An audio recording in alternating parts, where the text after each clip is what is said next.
This is the Chrissy Swan Show. It's Kylie Day, my friend. Sure is. I am excited. Oh, my God, not as excited as me. What a queen. What a queen. With all of this renewed success, she's really set herself out from everyone, I reckon. She is one of a kind. And I don't think anyone saw this renaissance coming. No, but it's not even, it's like a renaissance, but it's also like she's the most popular. I mean, she's just amazing, and she is going to be joining us before the end of the show. I'm very excited. One of the Hemsworths, I want to say Chris Hemsworth. Yeah. The most famous one, the Thor, is in trouble. He's in trouble for posting a photograph of his daughter enjoying a first-class flight. And everyone's like, this is so tone deaf. Why would you do that? Nobody can afford this. Why are you flaunting it? I just want to say, just let him, please. He's Chris Hemsworth. He's Chris Hemsworth. What's he worth? What's Chris Hemsworth worth? About 130 mil. Of course he's going to fly first class. And also... Can you imagine him down on 27A, B, C and D with you and me and all the selfies that we would be having? Right next to the shitter? That is not going to happen. Leave the man alone. Agreed, Swanee. Next, Mystic Chrissy will be in the studio with her crystals fully charged. Specsavers is helping Chrissy with her mystical visions. Should have gone to Specsavers. Mystic Chrissy. Josie. Hello, Mystic Chrissy. How are you? I'm all the better from hearing from you. And who in your family used to clap at birds? Clap at birds? Yes. Get out of it. Get out of it. I want to say your grandfather. I don't know, but I do feed birds and my kids are always shooing them away. Maybe that's it. There's someone in your family that shoos them away. Yes, yes. I've been feeding magpies now for nearly 5 years and my kids hate it. Josie, why do you do that? You know what? I don't know. They just appeared one day and I decided to feed them, and 5 years on, they come pretty much every day. And my daughter's so angry because she can't even go in the backyard. Yeah. She's terrified. I'm imagining like the bird lady from Home Alone. Can I just say that is a weird thing to say, who in your family shoos away the birds, and she's been feeding these birds for 5 years. Yeah, you tapped into the bird vibe real early. You've got a lot of rosemary in your backyard. Oh, my God. I kid you not. I actually do. I've had to chop it all away. Wow, Mystic is on. I can also That is see. so true. I can also see out there an outdoor table with 6 chairs and a striped vibe. Someone's vaping on them too. Someone likes a vape. Okay. There are a few people that I know vape, but... Is that you, Josie? No, God, no. No. How old's your teenager? 18. Absolutely sucking on a banana vape. Totally peach vape. You know what? He's naughty, and I probably shouldn't say this on air, but I did catch him and I went berserk. And that's not a lie. Okay. Now, you went through a phase of like green smoothies, green supplements. Chlorophyll. Not chloroform. Chlorophyll. Maybe you need to. Maybe you need to get on the greens. Maybe. You need to get on the greens. Speaking of greens, anything else green in your life, Josie? Out there with the birds? Well, no, but you know what, Chrissy? This is like... You're just not going to believe this, but I actually... My daughter's trying to go through this health phase, and I've got some green smoothie thing that I bought from the Healthy Mummy, and I said, here, you have this superfood. She went, no thanks, and that's green. Well, that's it. That's what I'm saying. It's a little sachet of green stuff. This is hilarious. Did you go and sit in the audience? I don't know what city you're from, so this is probably a real long shot. Did you ever go and sit in the audience at Rove Live? No, not Rove. The early bird show? No, I've been to other shows, but not that. What one? I've been to Price is Right, Oh, my God. Deal or No Deal. and I was on Family Feud. Yes, Josie. So maybe that's the audience member vibe I'm getting there. All right, one last hit, Mystic. You're pretty good today. I'm pretty hot to trot today, aren't I, Josie? You are. I can see hot chocolate around you as the beverage of choice. No, not hot chocolate. Ever? It's a bit sweet for me. I'm more of a coffee. More of a green gal. You don't mind an instant coffee either. Yeah, I do like my instant coffee. Yeah, you're a Moccona glass jar girl, aren't you? I actually am. I knew it, Josie. That's what you get when you're an audience member too. My God, that is Straight out of true. the jar. Josie, we are going to be sending you a VIP Specsavers voucher for a pair of glasses and $250 cash. The Chrissy Swan Show. No one, especially women of a certain age, should ever feel invisible, disconnected or unimportant. Priceline Pharmacy celebrates you and all your uniqueness at every age, because at Priceline, it's always a festival of you. Head in store or online at priceline.com.au. The Chrissy Swan Show. What is a common phrase or word that someone can use once that makes you instantly judge them? We've all got them. I love this topic. I know you do. I call it, I go broken dolly, which is a face that I pull where one eye closes. You know, like when you're in an op shop and you find a I broken... love when you make that face. And you've got, when you see the broken dolly with just one broken eye, every time someone says to me, particularly if I'm having a discussion with someone that is not exactly heavy, but it might be philosophical or personal or something like that, and they go, oh, everything happens for a reason. I go full broken dolly, because what does that mean? Does it mean I'm finished talking to you about this and I'm just going to say everything happens for a reason in order to end the conversation and so that I don't have to give you any original thoughts? Totally. Broken dolly. Also, that phrase just raises so many questions for me. So it's like, oh, my friend's terminally ill. Everything happens for a reason, does it? Yeah, well, to tell me what that reason is then. Yeah. And that's what I've started to do when people say, oh, everything happens for a reason. I just, instead of just agreeing, which I have since time immemorial, I now say, oh, what would a reason be for this to happen? And you should see the panic on their face, because I think it's just a cop-out. It is. It's trying to get away. It's a way to also tap out of a conversation. Yeah. Like it's a lazy way of not properly listening or responding to someone. So maybe I'm just boring. No. Maybe I'm just boring and people are trying to pull the escape tab, you know. The eject button. 13 24 10, what is a phrase that just really grinds your gears? What about you, Jack? Mine would have to be, and so many people say this, and I've got mates that say this, but it's the term miso. What does miso mean? What, like the Japanese soup? No, of course you go there.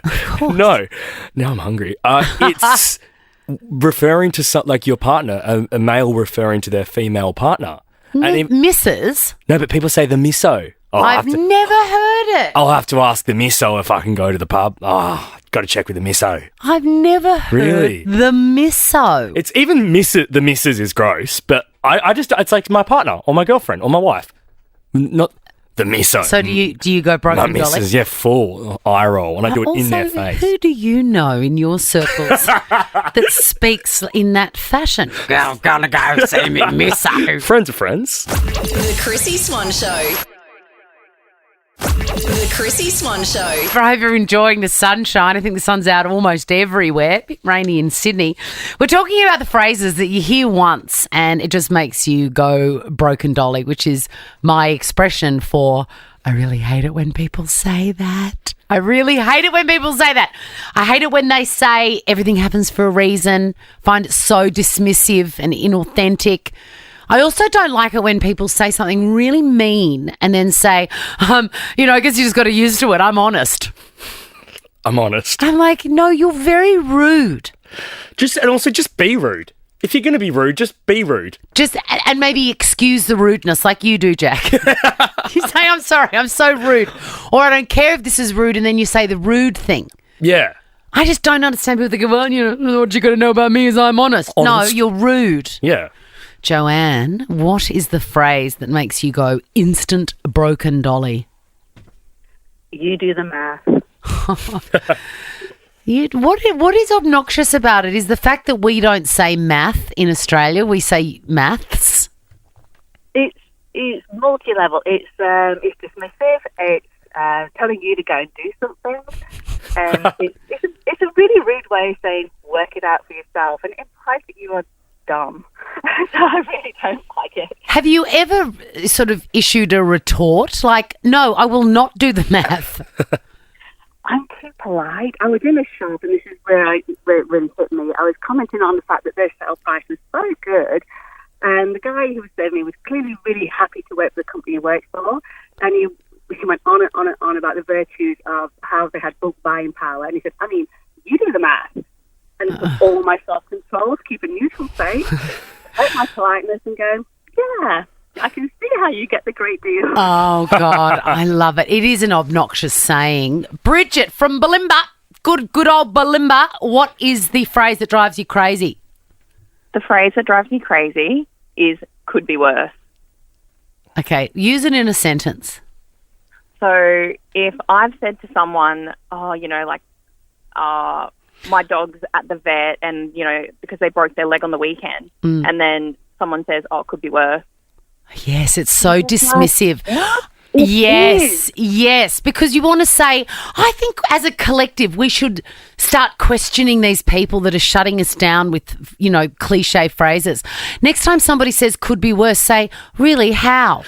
And then just see what they say. I've done that to someone before, yeah. But it's only been in text message and they've no response. Bridget, I do use that phrase. I've got to come clean because if you and I were having a conversation, I'd say, but Bridget, I'd be trying to spin it in a positive way and go, but Bridget, at least your dog hasn't died. No, but but then that means that Bridget's not allowed. You're saying that Bridget's not allowed to feel sad that her dog is in.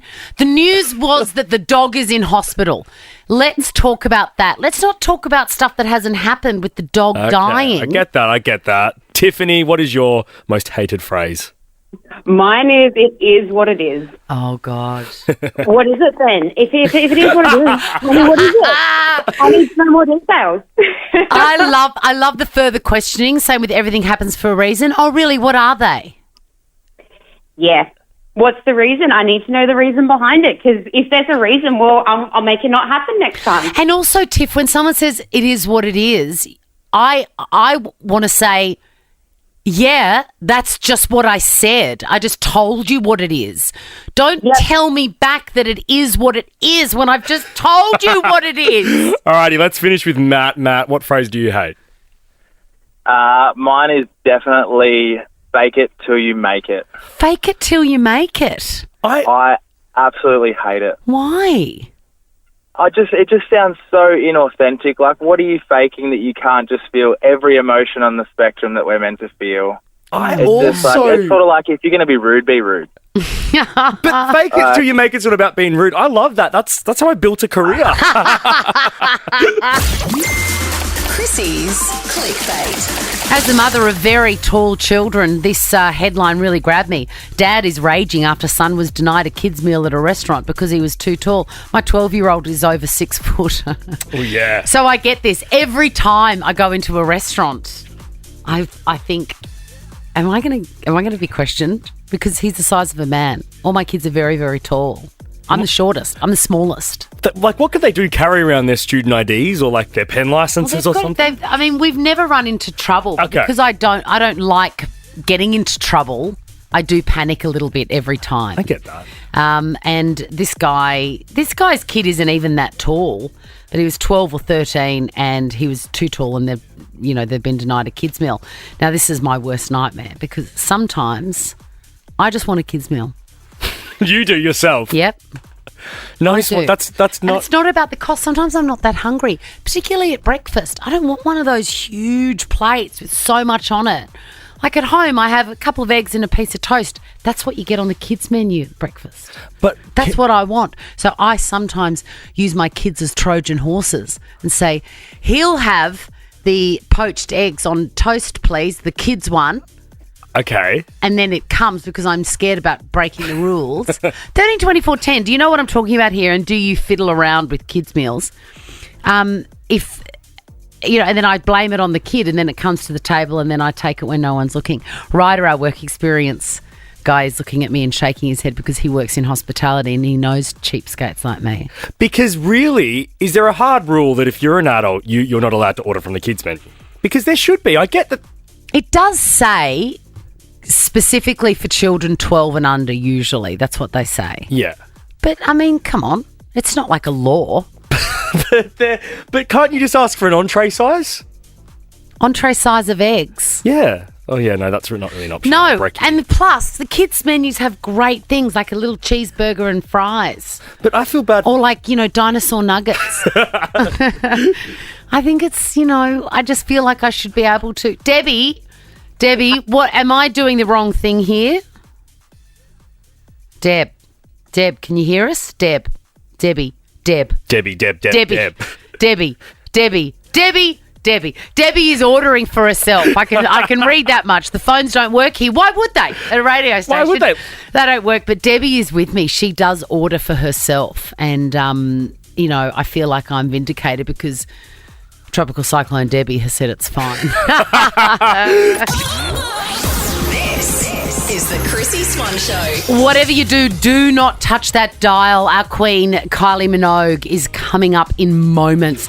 And I'm so excited about it, but I'm also excited because my eldest son is in at work today.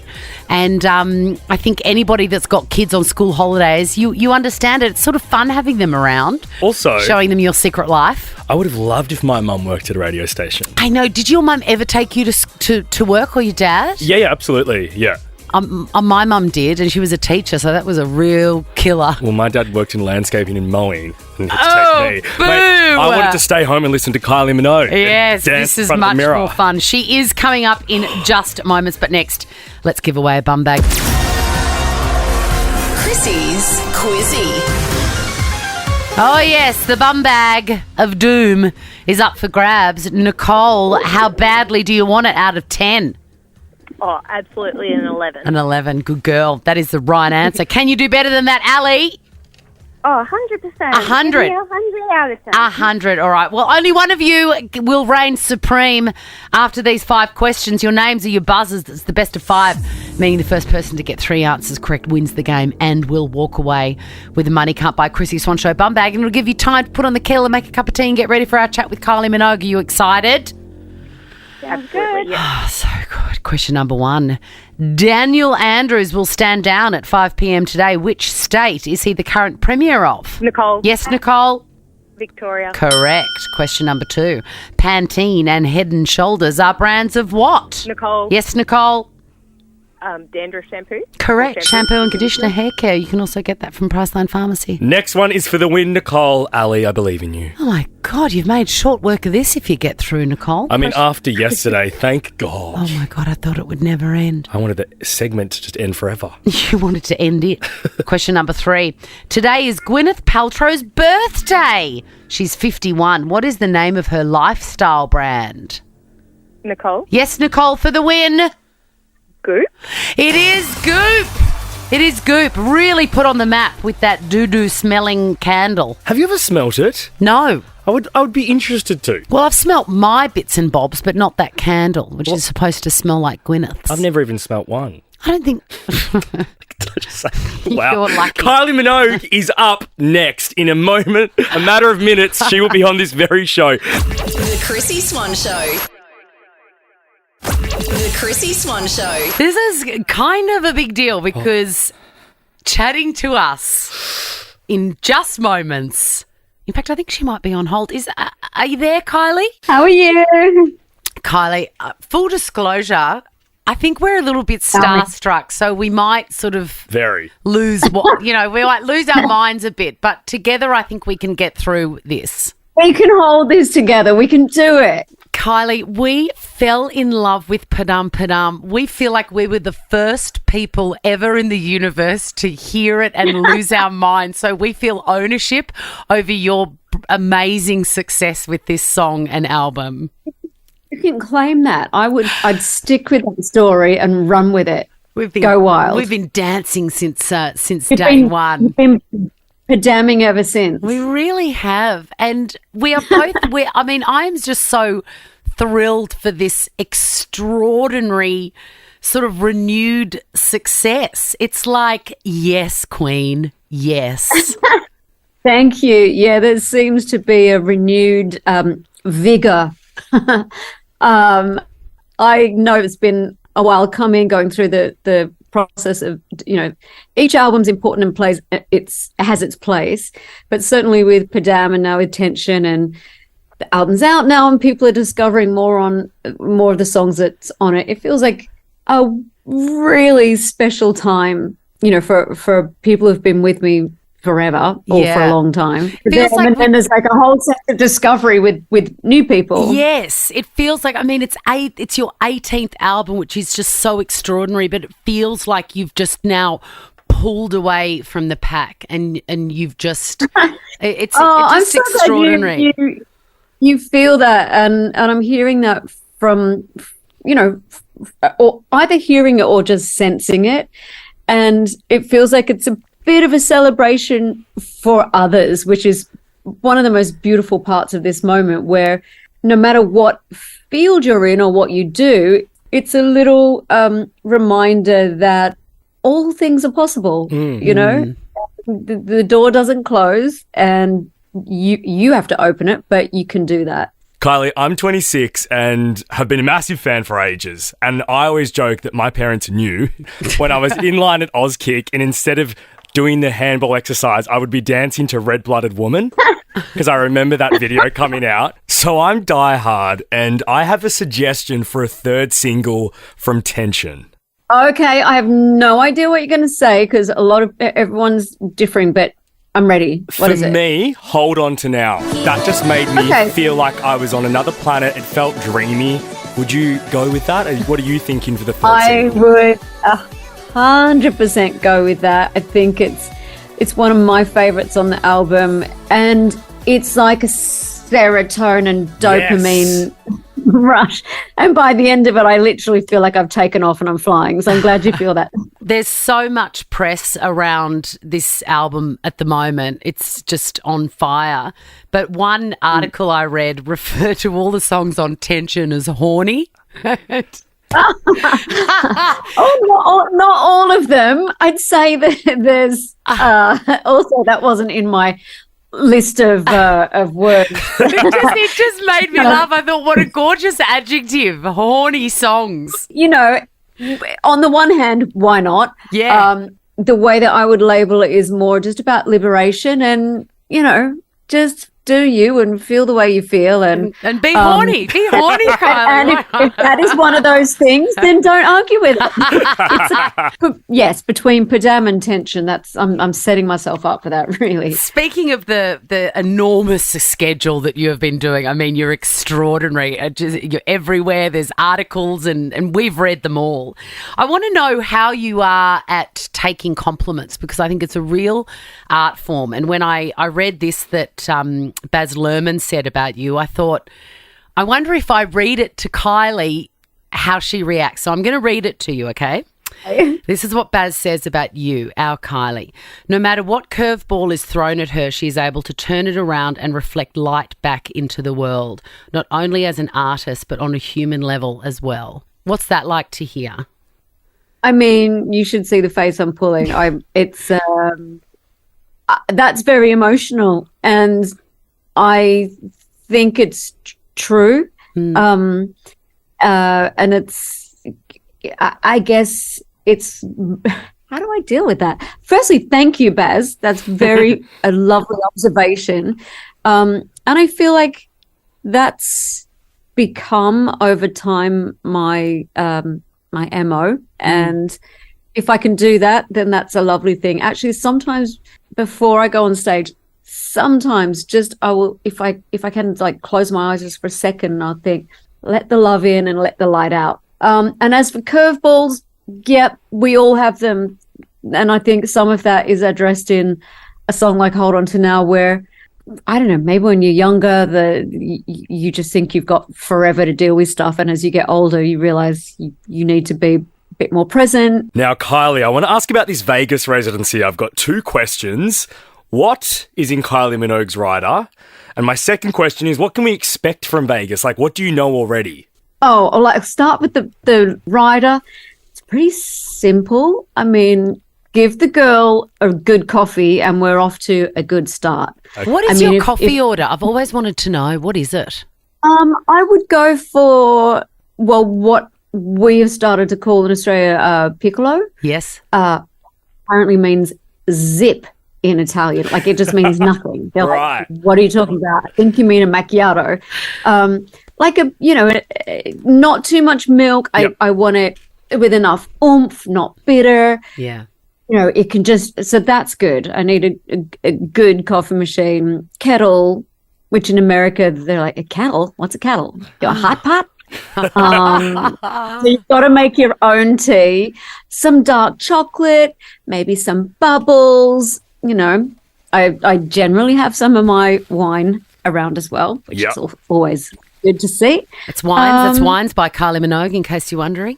Yes. That's it. Some good snacks. Not a lot. Okay. Now, Vegas residency. Talk to us.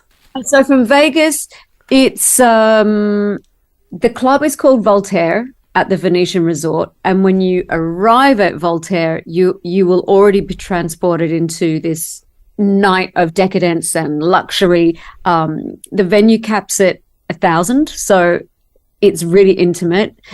And the stage designer or the venue designer is the same guy that did the Moulin Rouge stage show.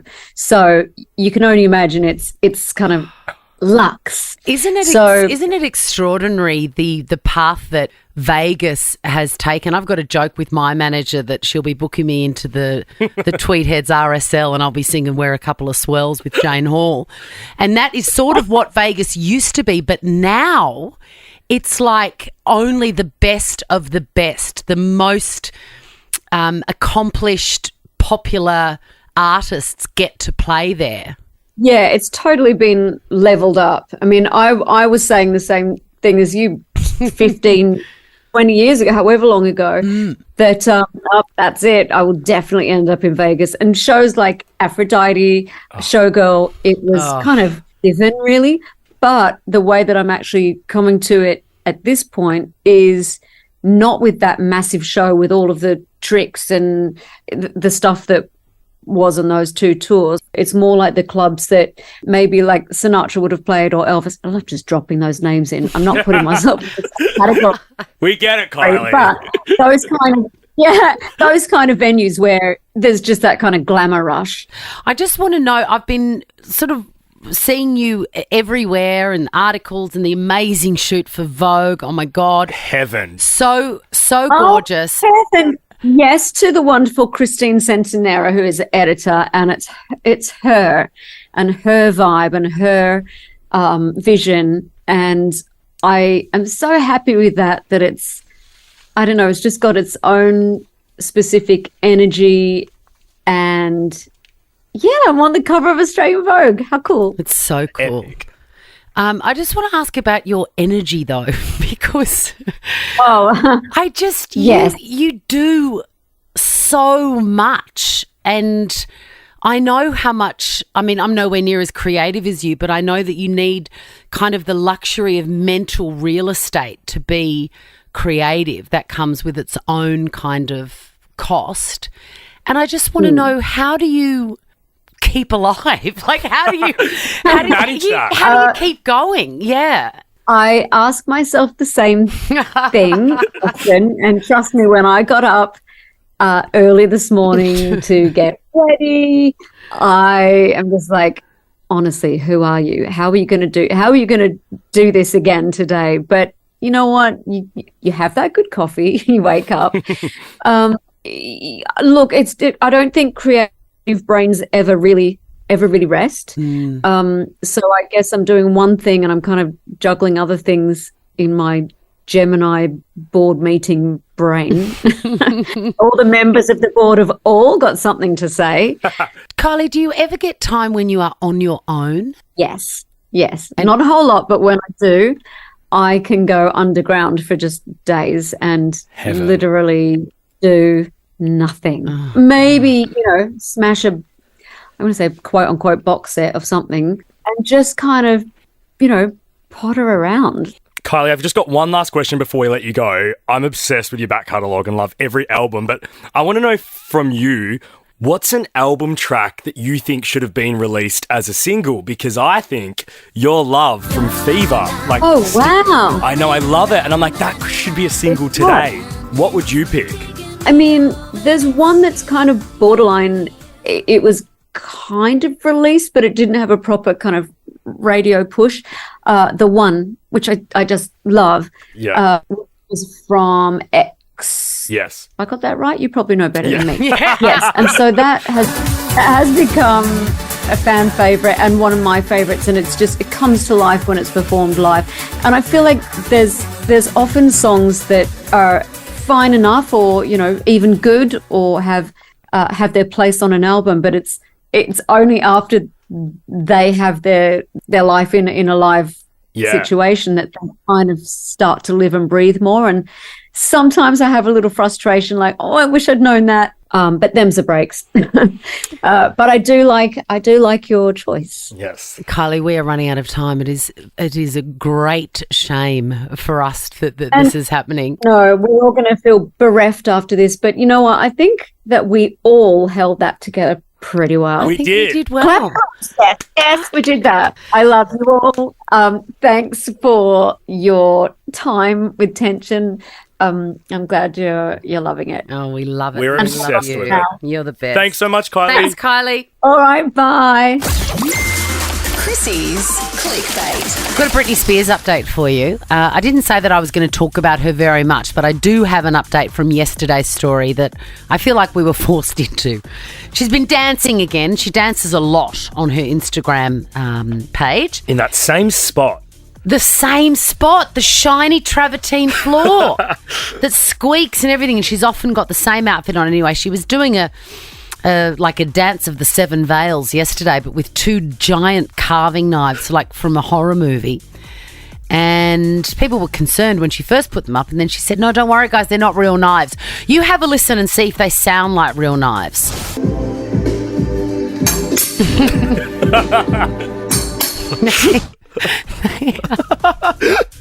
Never has someone done that whilst dancing to Enigma.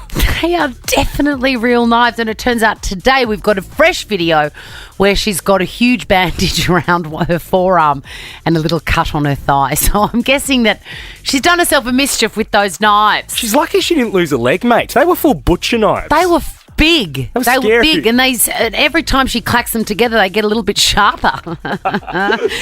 Now, I love someone that moves to a different country and hates it, because I am such a homebody that, generally speaking, I cannot wait. Even if I'm having the best time on earth, I can't wait to get to the airport and come home again. Yeah.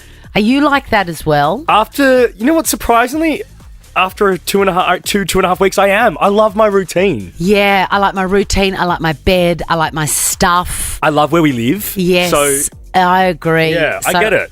I'm Suki. So when I heard this woman had moved from England to Australia and hates this country with a passion, I don't take it personally, because I get it. Have a listen to her. Australia has destroyed everything that I was before I came here. So first of all, it is such a sexist country out here, and it's also very isolated. The internet is like really behind as well. Technology is behind. So when you're in Australia, you feel really, really isolated. And if you're a woman, it's even worse. I really want to commit and put my heart into America. I don't think she's going to do any better there. No. And also, just a basic look at the atlas would have told her before she got here, we are very isolated. Yeah, like, did you do geography? I would have loved to have played that to Kylie Minogue and got her thoughts on Britain versus Australia. Because she basically lives there. See you tomorrow, my love. Bye. Now check this out. The Chrissy Swan Show is a Nova podcast. For more great comedy shows like this, head to novapodcast.com.au.